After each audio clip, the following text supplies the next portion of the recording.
ଦେବକୀ ଜନ୍ମ ଦେଇନି କି ଯଶୋଦା ବସୁଦେବ ଜନ୍ମ ଦେଇଛି।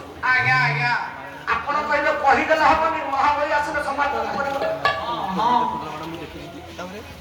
ଭାଗବତ ଦଶମ ସ୍କନ୍ଧ ଗୋପନୀୟ ବହି ଦେଖ ଲେଖା।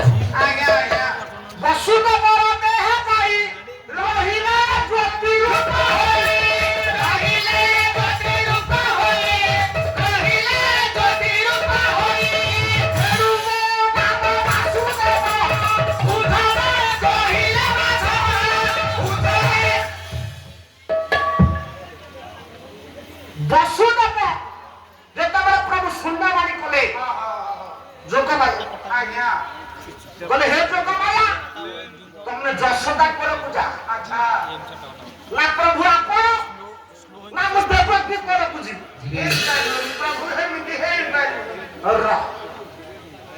ଯଶୋଦା କହିଲେ ପ୍ରଭୁ ମୁଁ ଆପଣଙ୍କ, ଏ ଯୋଗମାୟା କହିଲେ ପ୍ରଭୁ ମୁଁ ଆପଣଙ୍କର ଆଦ୍ୟା ଶକ୍ତି ଅର୍ଦ୍ଧାଙ୍ଗିନୀ ସ୍ତ୍ରୀ। ମୁଁ ଯଦି ଯଶୋଦା କୋଳରେ ଜନ୍ମ ହେବି ତାହେଲେ ମୁଁ ଭଉଣୀ ହେବି।